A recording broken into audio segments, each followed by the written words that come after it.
You understand English perfectly. So why do you suddenly go silent when it's your turn to speak?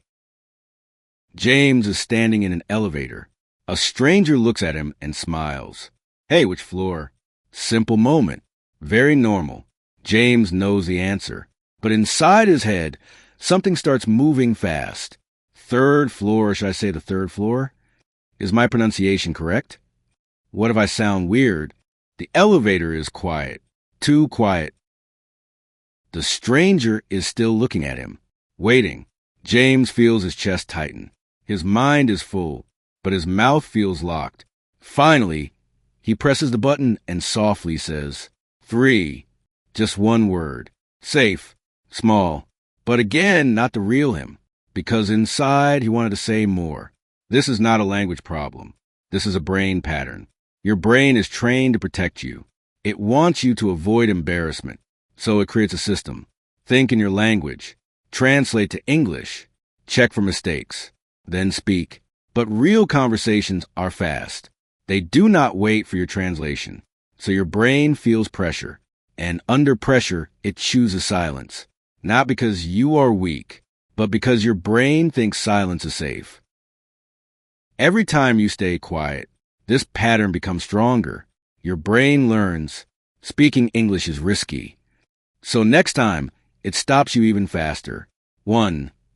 Think in pictures, not words. Do not build sentences first. See the situation in your mind. For example, you see yourself in an elevator. Button, floor, person. Now say, 3rd floor, or I need 3rd floor. Your brain becomes faster when it uses images.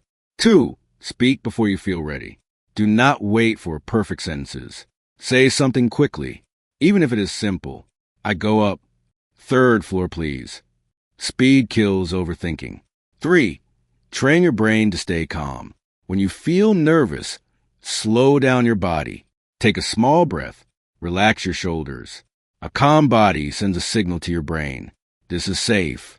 And when it feels safe, words start coming naturally. James still believes he needs more grammar, more vocabulary, more practice. But the truth is simple. He does not need more English. He needs a new way to use his mind. And that changes everything. 1 week later, same elevator, same type of moment. But this time, something is different. James walks in. A man beside him smiles and asks, which floor? There's a small pause. But not the old kind of pause. Not fear, not pressure, just a moment of thinking. James does not translate. He does not search for perfect grammar. He sees the idea in his mind. Floor, number, up, and he says, calmly, 3rd floor, please. His voice is soft, but clear. No shaking, no panic. The man nods. Got it. That's it. No one laughs. No one judges. Nothing bad happens. But something powerful happens inside James. For the first time, he feels in control. Later that day, James is talking to a colleague. Before, he used to avoid conversations. Today, he tries something new. He keeps his sentences small. I worked on a report. It was a bit difficult, but I finished it. Simple, not perfect, but real. And something strange happens. The conversation continues.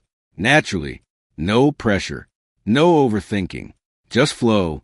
James realizes something. People are not waiting for perfect English. They are just listening, understanding, connecting. That night, James sits alone. He thinks about his day, not in his native language, not fully in English, but somewhere in between. Images, feelings, small English words, work, talk, good, better. For the first time, his brain is not fighting. It is learning, slowly, naturally. You don't become fluent when you know more English. You become fluent when your brain stops being afraid to use it.